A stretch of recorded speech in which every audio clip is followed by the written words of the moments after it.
Hello besties and welcome to another Genshin theory! Before I get into the final part of my new Khaenri'ah series, I want to apologize for the mistakes I made in the last video. I know I got some stuff wrong, so thanks so much to the people who pointed that out. I hearted the comments that corrected me without just straight up insulting me, so you can read those if you want to know what I got wrong. I really do appreciate constructive criticism and I'm always open to hearing it. That being said, last week's video was awful in comparison to my others because I only had 2 days to work on it instead of the normal 5 to 6 I usually take. I had a death in my family last week, so that just really took up all of my time. To be honest, it's still taking a pretty big toll on my mental health, so I can't promise that I won't make any other careless mistakes. But I'm still trying to do my best with these videos. I'm sorry that last week's was bad and that I disappointed a lot of you, so hopefully I don't mess anything up in this video. Now that that's taken care of, let's get back to Khaenri'ah. For the last part of this new Khaenri'ah series, I want to talk about my predictions for Khaenri'ah as a playable location and its story going forward.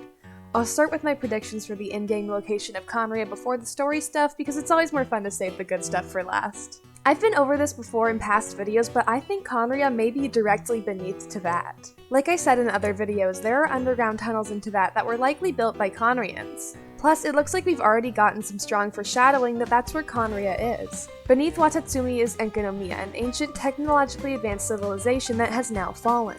Beneath Liyue are the Nameless Ruins, which resemble Khaenri'ah architecture and have some sort of antidote to the curse laid upon Khaenri'ahns during the Cataclysm.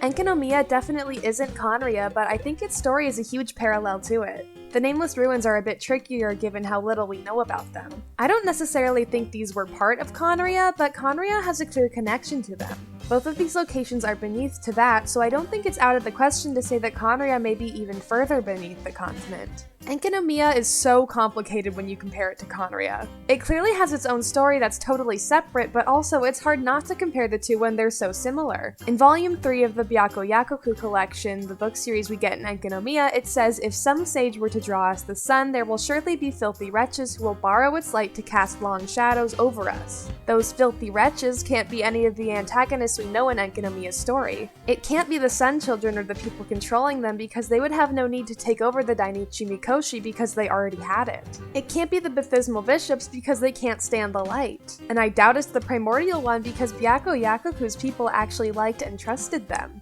That leaves us with nothing if we don't look outside of Enkanomiya. Khaenri'ah, another underground civilization with an aptitude for technology, would probably love to get their hands on the Dainichi Mikoshi. The invaders that were forewarned in the Byakuyaku collection may be Khaenri'ahns. After all, there are signs of Khaenri'ah activity in Enkanomiya. Outside of normal elemental beings and bishops, the only other enemies we see are the Abyss Order and Ruin Machines. So I think at some point we may see Khaenri'ah being near or maybe even under Enkanomiya.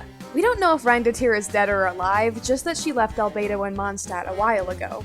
I assume she's out there somewhere, so maybe we'll get to meet her in Khaenri'ah. If she were to be playable, I assume she would use whatever the Abyss element is. Upon meeting her, maybe we'd even get to learn how to use Khaenri'ah. It would be fun to create life like her by using alchemy, but we'd just have to be a lot more responsible with it. I also think it would be cool if the In Teyvat flower was a local specialty to level up Dainsleif. I would say the Traveler, but since we already have them, Hoyoverse can't just change that. Maybe there could be a banner with the Abyss Twin on it when the final chapter of the Archon quest comes out, and the In Teyvat could be their local specialty. Farming it will probably be really annoying considering how ruined Khaenri'ah's landscape will be, but they're pretty, so I'll let that slide. Speaking of that, I think Khaenri'ah's landscape may look something like this area in the Chasm. This place has the exact same pillar that destroyed Salvin Dagnir thousands of years ago, Skyfrost Nail. We know that Celestia dropped Skyfrost Nail on Salvin Dagnir, so it's only fair to assume that something similar happened here. I'm not entirely sure what that is, but the point is that Celestia was definitely here. The landscape here is unlike anything we've seen before. Cuboidal stone bridges link across the cavern in such an unnatural pattern that it's impossible for this to be the result of any erosion or shifts in tectonic plates. To me, it looks like the attacks that the Unknown God uses against the twins in the opening cutscene. We see those same attacks descending upon Khaenri'ah during the Cataclysm, implying that the Unknown God performed them. If these weird stone bridges are the remnants of the Unknown God's attacks, then it would only make sense for Khaenri'ah to have the same thing. As for Khaenri'ah's story, I can see it going a lot of different ways.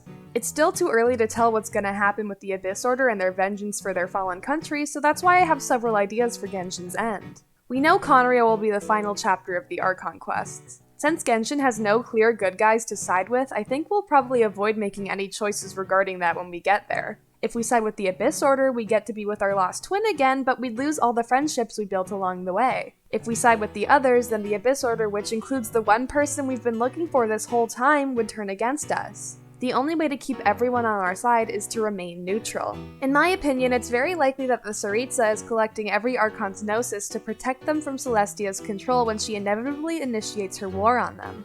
The Abyss Order and most other Khaenri'ahs see the Archons as the enemy, but I don't think they need to oppose each other. Both groups have been victimized by Celestia, and as the Traveler, we have loyalties on both sides. I think it would be fun if we were able to get the Abyss Order, other Khaenri'ahs, and the Archons to come to an understanding and team up against Celestia. It really looks like Khaenri'ah wanted to take over Teyvat before the Cataclysm, so the Archons are probably mad at them for that, and all the surviving Khaenri'ahs are mad at the Archons for destroying their country. Both sides are in the wrong, but if they can just put their differences aside even momentarily, they'd see that they do have a common enemy. With their combined efforts, I think they stand a decent chance against Celestia. Plus, if the Abyss Order and the Archons were to reconcile after 500 years of content, that would mean that the Traveler has a great opportunity to reunite with their twin for good.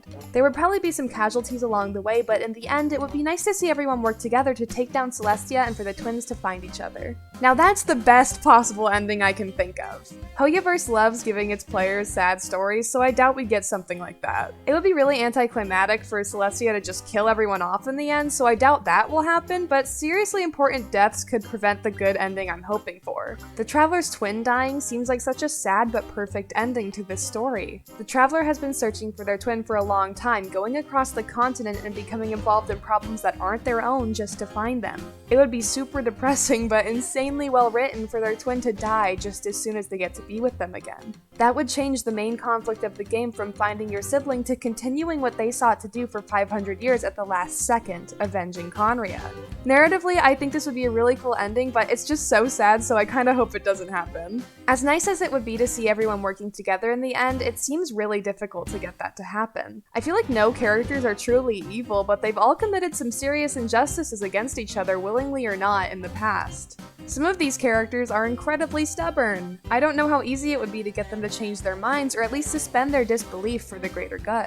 So we could end up seeing the Abyss Order, the Archons, and various other factions in Teyvat fight against each other, which is kinda what Celestia would want, right? Celestia's two biggest threats currently are the Archons gaining their independence from them and the Abyss Order working tirelessly to bring Khaenri'ah back. Pitting them against each other is the perfect way for Celestia to snuff out both of those threats. They'll be so preoccupied fighting each other that they'll forget who the real problem is in the first place. Regardless of who helps us in the end and who doesn't, I assume Celestia is going to pay for their actions. When Celestia's control over Teyvat is lifted, everyone's goal is essentially complete. The Khaenri'ah can go back to whatever she was like pre-Cataclysm because she wouldn't have to work towards taking down the evil tyrants anymore. Dainsleif, the Abyss Order, and all the other Khaenri'ahs can move on after 500 years when they finally get the justice they've been wanting. The Abyss Twin can go back to the Traveler without feeling like they have unfinished business to deal with. From a gameplay standpoint, it really wouldn't make sense for the Traveler and their twin to just leave once everything's over. Everyone in the game calls the player Traveler, so how can that make sense if they just disappear? I think that in the end, the reunited twins will choose to stay in Teyvat rather than go adventuring in other worlds again.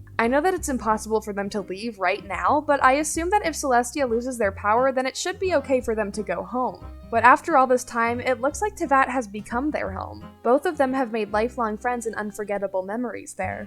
I don't think Genshin's final chapter will give us all the answers we're looking for.